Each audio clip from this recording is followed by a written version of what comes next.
আসসালামু আলাইকুম। আজকে মেইনলি যেই টপিকটা নিয়ে গল্প করা হবে সেটা অনেক ক্রুশিয়াল একটা ব্যাপার, যেটা ব্যাপারে না বললে আর না। এই ব্যাপারটা যে এইভাবেও হতে পারে সেটা হয়তো আমরা অনেকেই এটা ব্যাপারের সাথে রিলেট করতে পারবো, কিন্তু হয়তো আমার ক্ষেত্রে আমি আজকে এই ব্যাপারটা যে হবে আমার সাথে সেটা রিলেট করতে পারিনি।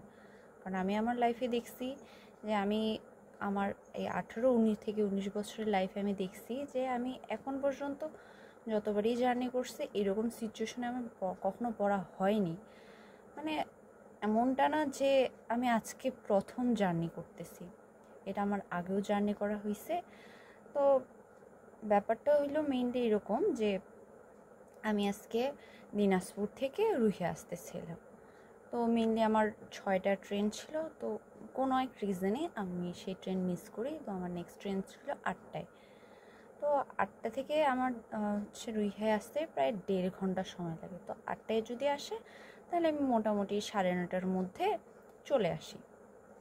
তো এটা হচ্ছে হয়তো অনেকের ব্যাপারটা মনে হইতে পারে যে অনেক রাত, একটা মেয়ের এত রাতে আসা ঠিক না, কিন্তু ব্যাপারটা সেরকম না। ব্যাপারটা হচ্ছে এরকম যে আমি ইউজুয়ালি আসি এই টাইমে, যেটা আমার কাছে অনেক নর্মাল। এমনকি আমার মনে হয় যে এটা এতটাও বেশি রাত না যে আমি আসতে আনকমফোর্টেবল ফিল করব। আর পরিস্থিতি এমন যে আমি আসতে এখন বাধ্য, আমার বাসা আসার লাগে। এখন এই বাসা আসার ক্ষেত্রে আমার এমন হয়েছে যে আমি 8টায়, এক্স্যাক্ট 8টায় ট্রেন ঢুকছে, আমি ট্রেনে উঠছি। আমার সাথে একটা বড় আপু ছিল, তিনি নার্সিংয়ে পড়ে। আমি একজন এইচএসসি পরীক্ষার্থী, 2024 পরীক্ষা দিলাম। উনি নার্সিংয়ের কমপ্লিট করছে, এখন ইন্টার্নশিপ করতেছে। তো মোটামুটি আইডিয়া করতে পারেন যে আমাদের এনাফ একটা বয়স হয়েছে যে আমরা ভালো মন্দ সব কিছু বিচার বিবেচনা করতে পারি। তো এই ভালো মন্দ বিচার বিবেচনার পরিপ্রেক্ষিতে আমি কিছু বলতে চাচ্ছি। বলাটা হচ্ছে এরকম যে that all boys are dogs. Is it really true or not? I think in some cases it's not only true, it's genuine word, and it's the actual word which should be used. এখন এই কথাটা শোনার পর আপনারা অনেকে offend হয়ে যাবেন, আমি জানি। অনেকে বলবেন যে, বিশেষ করে ছেলেগুলো, যে ভাই আসলো জার্নিতে, এখন আবার বলতেছে যে বয়েস আর ডগস, কেমন কথা। তো এখন কথাটা শুনি। কথাটা হচ্ছে, আমি যখন দিনাজপুর থেকে রুহে আসি, এই আসার টাইমে কিছু স্টেশন পড়ে।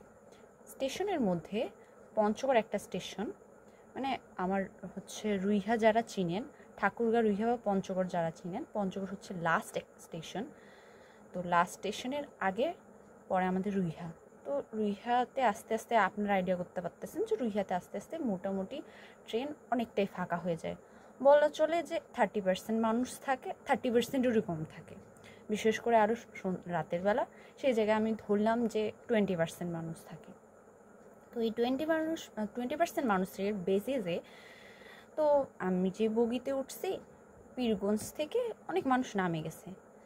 তো আমি যে বগিতে উঠছি, ওই বগিতে পীরগঞ্জে মেবি 4টা ছেলে উঠছে। তো আসার সাথে সাথে তারা একটা স্ল্যাং ইউজ করছে, স্ল্যাংটা আর বলতেছি না, ওরা একটা স্ল্যাং ইউজ করছে।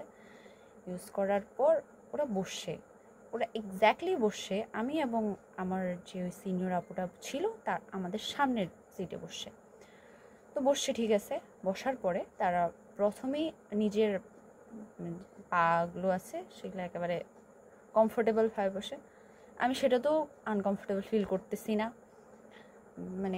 হ্যাঁ, একটা ম্যানার্স আছে, একটা এথিকেটস আছে, ওদের সেটা হয়তো মনে করে নাই যে অনেক মানুষজন কম আছে, সেখানে ওরা ম্যানার্স এবং এথিকেটের ধারে নাই, সেটা আমি মানে নিচ্ছি যেটা হতে পারে।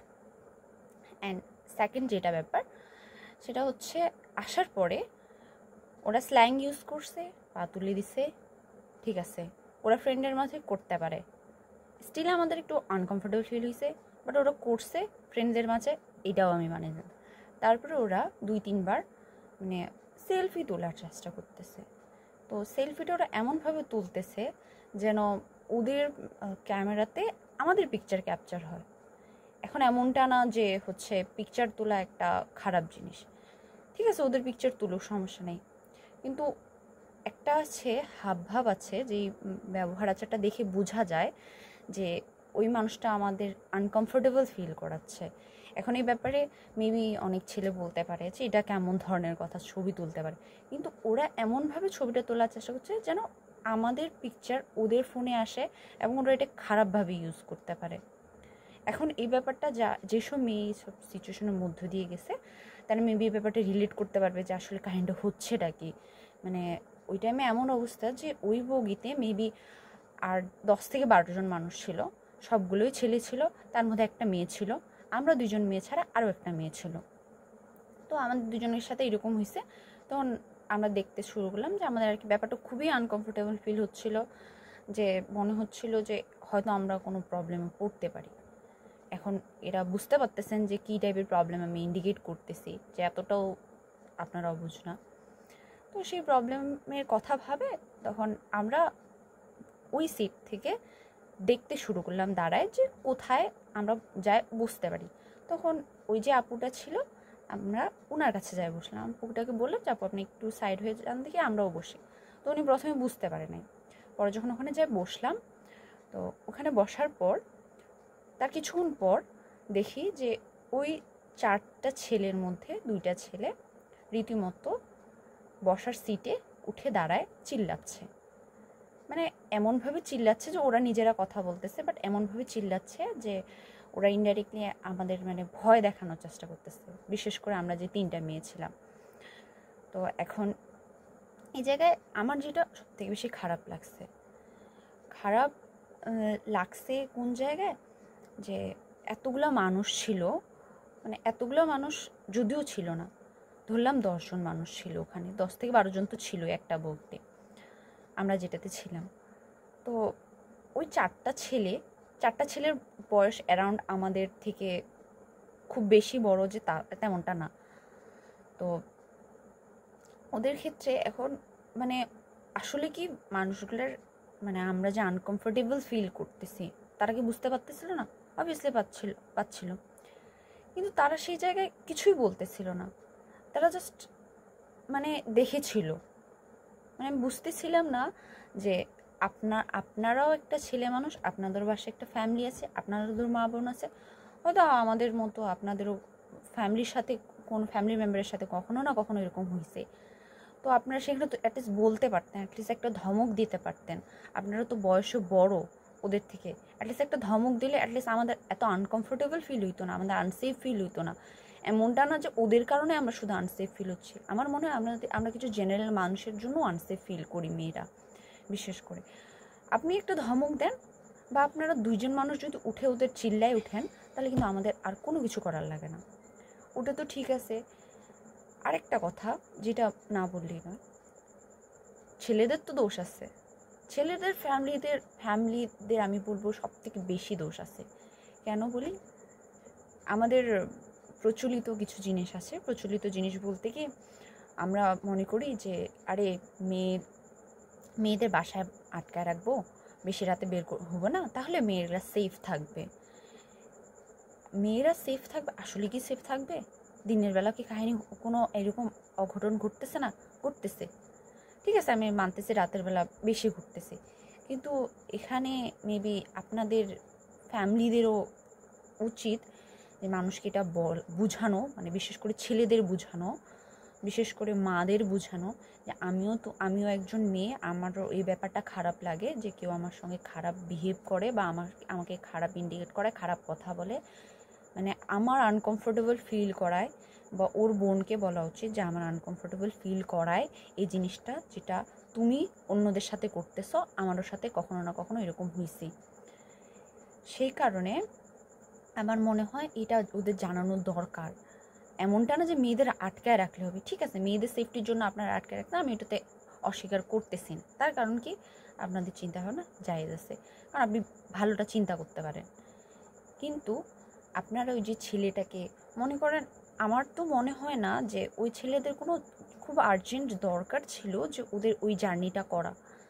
আমি ওদের ব্যবহার আচার যাবতীয় সব কিছু থেকে যেটুকু আন্দাজ করতে পারলাম, ওদের জাস্ট এটুকু মোটিভ ছিল যে ওরা পীরগঞ্জে উঠছে, ঠাকুরগাঁয়ে যায় নামবে, মানে এই রাস্তাটাতে ওরা হচ্ছে যেইটুকু মজা করা, যেইটুকু ইফটিজিং করা, যেইটুকু টিজ করার করবে, করার পর আবার ঠাকুরগাঁতে যে কোনো একটা ট্রেন নিবে বা অন্য কোনোভাবে আবার পীরগঞ্জ চলে যাবে। এই টাইপের ওদের একটা ইন্টেনশন। আমার মনে হয় যে ওদের পেরেন্টসদের কি একটু দায়িত্ববোধ নাই, যে ওরা যখন নিজের মেয়ে যখন হচ্ছে মাগরিবের আজানের পরে বাসা থেকে বের হয়, তখন তো বারবার জিজ্ঞেস করে তুমি কই যাও, কি করো, কী হচ্ছে তোমার সাথে। সেই জায়গায় ওনাদের ছেলেদের ডিউটি নাই যে তোমার কি এই জায়গায় যাওয়া জরুরি, কি কাজে যাচ্ছ এটা জানা, স্পেশালি সন্ধ্যাবেলায়। মেয়েদের ক্ষেত্রে এই নিয়মটা যদি হয়, তাহলে ছেলেদের ক্ষেত্রে কেন না? এটা হচ্ছে আমার অন্যতম একটা কোয়েশ্চেন। আর যেসব ছেলেরা খারাপ মানে ওইখানে ছিল, মানে যেই হচ্ছে বাজে ছেলেগুলো এসব কাজ করছে, আমার তাদের কাছে কোয়েশ্চেন যে আমি দেখছি যে কিছুদিন আগে মানে রেপ কেস নিয়ে, ইন্ডিয়ার একটা রেপ কেস নিয়ে, তারপর বাংলাদেশের রেপ কেস নিয়ে এক একজন মানুষের ফেসবুকে পোস্ট আর স্ট্যাটাস দেখে মনে হয় যে আমাদের দেশে যত সব মানুষ আছে সবগুলো সাধু সন্ন্যাসী, তাদের মধ্যে সবই ভালো, তারা একবারে বেস্ট হিউম্যান বিইং। কিন্তু সমস্যা কোথায়? যে আমাদের সেই ভালো থাকাটা না ফেসবুকেই সীমাবদ্ধ। আমি দেখছি যারা মানে ধুমায় পোস্ট করতেছে, ভাই আমাদের ওটার হচ্ছে রেপ কেসের আমাদের হচ্ছে আসামিকে শাস্তি দেওয়া হোক, একটা ভালো একটা আইন হোক, এইরকম অনেক কথা শুনি। কিন্তু একটা মেয়েকে ফিজিক্যালি রেপ করার আগে এই যে মেন্টালি অনেক প্রেশার দেয়, যারা সব থেকে বেশি ফেসবুকে পোস্ট করে যে রেপকারীদের হচ্ছে ফাঁসি দেওয়া হোক, ইয়া দেওয়া হোক, আমি দেখছি ওদেরও মাঝে কিছু এমন মানুষ আছে যারা মেয়েদের আনকমফোর্টেবল ফিল করায়, রাস্তাঘাটে মেয়েদের আনকমফোর্টেবল ফিল করায়, ওরাও করায়। আমি দেখছি, আমি এই জিনিসটা আপনারাও দেখছেন, বিশেষ করে মেয়েগুলো দেখছে, ওরাও আনকমফোর্টেবল ফিল করায়। তাহলে বলেন যে এত ফেসবুকে হাকোয়ায় মানে এত চিল্লাহাল্লা করে লাভ কি, যে জায়গায় আপনি নিজেই ঠিক নাই? আমার মনে হয় এই সব কিছুর যেটা কাহিনী, সেটা হচ্ছে যে ফার্স্টলি তার বাবা মাকে বাবা মার কাছে জবাবদিহিতা করতে হবে যে তুমি এত রাতে কই যাও, কিভাবে যাও, তুমি কি করো না করো এসবে। সেকেন্ডলি, যে আমার মনে হয় যে ওখানে যে মানুষগুলো ছিল একটা ধমক দিলে সব কিছু ঠিক হয়ে যাইত। সেই জায়গায় ওনারা ধমকটা দেয় নাই কেন? আপনারা কি বয়সে বড় হন নাই? ফেসবুকে তো একেবারে স্ট্যাটাস দিয়ে একেবারে ফাটাই দেন। বাস্তবে কি হয়? বাস্তবে কি নিজেরাই ফাটে যান? মানে আমি বলতেছি, খারাপ লাগতে পারে, বাট এটাই রিয়ালিটি। আপনারা রিয়েলি ফাটে যান বাস্তবে, বলেই এমন হয়। আর আরেকটা যেটা ব্যাপার, যে ওই ছেলেদের পারিবারিক শিক্ষার অভাব আছে। মানে মেইনলি ব্যাপারটা এমন হয়ে গেছে, আমি দেখছি যে নিজের মাগুলো নিজের ছেলেদের একটু বেশিই ভালোবাসে, যেটাকে অন্ধ ভালোবাসা বলে। অন্ধ ভালোবাসা কেন? মনে করেন আপনার ফ্যামিলিতে দেখেন যে আপনার ভাই, আপনার চাচা, আপনার বাবা, যেই হোক না কেন, দেখবেন যে ওনার ব্যাপারে ওনাদের মায়ের কাছে কোনো একটা কমপ্লেন নিয়ে যাবে, বলবে যে হচ্ছে তুমি কেন সাবধানে থাকোনি, আমার ছেলেটা করতে তুমি কেন সাবধানে থাকোনি। এটা কোন ধরনের কথা? আপনি বলেন, আমার বাসায় চুরি হয়েছে, এখন আমার বাসায় যে চুরি হয়েছে, এখন পুলিশ আসে যদি আমাকে বলে যে হচ্ছে আপনি আপনার জিনিসগুলা হচ্ছে সাবধানে কেন রাখেননি, সাবধানে না রাখলে তো চোর চুরি করে নিয়েই যাবে, এটা কোনো কথা হইলো?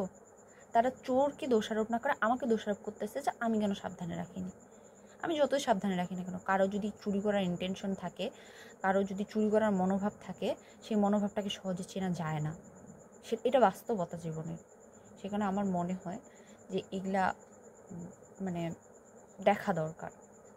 আরেকটা কথা, যে এই ইনসিডেন্টের পর এই ইনসিডেন্টের ব্যাপারে আমি আমার বাবার সাথে গল্প করলাম। আমার বাবা আমাকে বলল যে ওইখানে কি পুলিশ ছিল না? ওটা তো পুলিশগুলো তো থাকে। তো আমি দেখছি লাস্ট আমি যতবারই জার্নি করছি দিনের বেলা আমি পুলিশগুলোকে দেখছি। কেন জানি রাতের বেলা ট্রেনের পুলিশগুলো থাকে না। কেন থাকে না আমি এটা বুঝি না। ওদের ফ্যামিলিকে নিয়ে কি ওরা এতই ব্যস্ত যে ওরা মানে এদিকে যে একজন মানুষ আনকমফোর্টেবল ফিল করছে, একজন মানুষের যে এত সমস্যা হতে পারে সেটাকে ওনারা দেখে না? মানে ওনাদের আমার মনে হয় যে ঠিক আছে ফ্যামিলি ঠিক আছে, গার্ডের সময় অ্যাটলিস্ট ভালো করে গার্ড দেন। মানে হয়তো ওনারা থাকলে ওনাদের বললেও আমাদের অনেকটা প্রবলেম সলিউশন হয়ে যেত।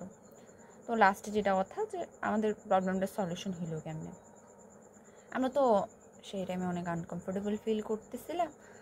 তো আবার আমি এবং আমার বড় আপুটা আমরা রুইহাতে নামে যাব, আর আমাদের সাথে যে আরেকটা আপু ছিল যার কাছে যা আমরা বসছিলাম, তো ওই আপুটা যখন বুঝতে পারলো যে এই ছেলেগুলো সুবিধাজনক না এবং এই বগির যত সব মানুষ আছে এরা নির্বোধ, বোকা, কালা, এদের মনুষ্যত্ব নাই, তখন আমাদের তো নিজেদের প্রোটেক্ট করার লাগবে। সেই কারণে লাস্টলি যেটা বুদ্ধি বেরোলো যে আমরা বগি চেঞ্জ করবো, যে অন্য বগিতে যাব যেই জায়গায় অ্যাটলিস্ট 3 থেকে 4 জন আরও মেয়ে আছে। তো আমরা পিছনের দিকে বগিতে যাওয়া শুরু করলাম। ওখানে দেখলাম যে একটা বগিতে 3-4 জন মেয়ে আছে, পাশাপাশি ওখানে অনেক মানুষ আছে, মানে মোটামুটি একটা আর কি বেশি মেজরিটি মানুষ আছে। তো আমরা তখন সেখানে শিফট হইলাম। শিফট হওয়ার পর ওখানে ছিলাম, স্টিল ওই ছেলেগুলো আমাদের ফলো করার ট্রাই করছিল। তো আমরা ভাবছিলাম যে ওরা যদি আমাদের এই নতুন বগিটাতে উঠে তাহলে আমরা হচ্ছে একটা ফেসবুক লাইভ করব অ্যান্ড ওদের বলবো যে এই মানুষগুলো আমাদের হ্যারাস করতেছে, বা ওদের পিকচার তুলবো যেগুলো আমরা হয়তো করব, মানে পোস্ট করে দেবো পরে। কিন্তু মানে হয় পরে আমরা ভাবছিলাম এত কিছু, বাট শেষে পরে তখন কিছু করে নাই। মানে অনেক মানুষ দেখে তারা ভয় পায়, চুপ হয়ে গেছিলো আর কি। তো সেই জায়গায় যে অনেক মানুষ দেখে ওরা ভয় পায়, চুপ হয়ে গেছিলো, সেই ব্যাপারটাতে আমার এক জায়গায় ফিল হয়েছে যে প্রথম যে বগিতে ছিলাম সেই জায়গায় যদি মানুষগুলো একটু ধমক দিত তাহলে মেবি এতটা বাড়াবাড়ি হইতো না, এতটা আনকমফোর্টেবল ফিল হইতাম না আমরা। মানে সেটা আমার মনে হয় যে আমি যে কথাগুলো বলতেছি, যখন একটা মেয়ে এইসব সিচুয়েশনের মধ্য দিয়ে যায় মানে সেটা প্রচুর পরিমাণে পেইনফুল একটা জিনিস। ফিজিক্যাল হ্যারাসমেন্ট যেমন কষ্টকর, মেন্টালি হ্যারাসমেন্টও সেরকম কষ্টকর। মানে সেটা কেমন কষ্টকর সেটা জাস্ট আমরা মেয়েরা ফিল করতে পারি, ছেলেরা সেটা ফিল করতে পারে না। সেখানে আমি আপনাদের রিকোয়েস্ট করতেছি এরকম সিচুয়েশন হলে হেল্প করেন। হেল্প না করতে পারলে অ্যাটলিস্ট আপনাদের বাসার ফ্যামিলি মেম্বার যে ছেলেগুলো আছে তাদের বুঝান যে এটা রং এটা রাইট। শুধু মেয়েদের বললে হবে না যে তুমি এটা করিও না, তুমি ওটা করিও না, তুমি এত রাতে যাইও না, তুমি এই কাজটা করিও না, ওই কাজটা করিও না, এটা না বলে বরং ছেলেদেরকেও বুঝান যে তোমার কোনো অধিকার নাই যে তুমি কোনো মেয়েকে আনকমফোর্টেবল ফিল করাও। কারণ এটা যেমন তোমার দেশ, এটা যেমন হচ্ছে তোমার স্বাধীনতা, একটা মেয়েরও স্বাধীনতা যে ও নিজে কমফোর্টেবল থাকবে। আর একটা মেয়ে জেনুইনলি একটা মেয়ে অনেক সেন্সিটিভ হয়, বিশেষ করে এইসব সব ব্যাপারেই। কারণ ওর কমফোর্ট জোনটা সবার আগে আসে। আমরা নিজের মা আর বোনকে এত ভালোবাসি, সেই জায়গায় অন্যের মা আর বোনকে আনকমফোর্টেবল ফিল করাইতে কি নিজের একটু বিবেকে বাঁধে না? সেখানে বলতেছি এসব ব্যাপারগুলো একটু চোখ কান খোলা রাখবেন, মেয়েগুলাও দেখবেন, মেয়েরাও সাবধান থাকবেন। আর ছেলেরাও প্লিজ এসব ব্যাপারগুলো যাদের মেন্টালিটি এখনও আছে যে আমরা মেয়েদের টিজ করবো করবো, ওগুলা বিরত থাকেন। কারণ একটা কথা আছে না যে কার্মা কামস ব্যাক, যেটা করবেন সেটাই পাবেন। তো আপনি হয়তো অন্যের মা বোন ভাই চাচি যাকেই বলেন না কেন তাকে যেহেতু ডিস্টার্ব করতেছেন, আপনারও বোন আছে, আপনারও মা আছে, আপনারও হচ্ছে মেয়ে হবে, ওদেরকেও কেউ না কেউ ডিস্টার্ব করবে, তখন আপনারও ফিল হবে যে ওই মানুষটা একটা মানে কি বললো, যেই মানুষ ডিস্টার্ব করছে সেটা হচ্ছে একটা পশু, সেটার মানে বিবেক নাই, মনুষ্যত্ব নাই। তখন আর আপনার এটা মনে থাকবে না যে আপনিও কোনো এক পার্সনকে আপনি অস্বস্তি ফিল করাইছিলেন। সেই কারণে সাবধান থাকেন সবাই। আর এই ব্যাপারগুলো একটু দেখেন, কারণ এগুলো অনেক বেশি ক্রুশিয়াল ব্যাপার। এটা শুধু আমাদের দেশ না, অনেক উন্নত দেশেও এমন করতেছে। অতএব আমাদের এগুলোর ব্যাপারে সাবধান থাকতে হবে। নিজের মা বোনের কথা অ্যাটলিস্ট ভাবেন, তারপরে একটা মেয়েকে কিছু বলেন, বা মেয়েটার সাথে আনকমফোর্টেবল ফিল বা মেয়েটার সাথে কিছু করার আগে ভাবেন যে আমারও একটা মা আছে, আমারও একটা বোন আছে, আমার একটা ফিউচার একটা মেয়ে হবে, বা আমার একটা মেয়ে আছে, এটা ভাবতে হবে। তো থ্যাংক ইউ, এটুকুই বলার ছিল যেটা আমার সাথে আজকে হয়েছে, এটা আমি শেয়ার করলাম। এটা দেখেন যে কী করবেন না করবেন, এটাই।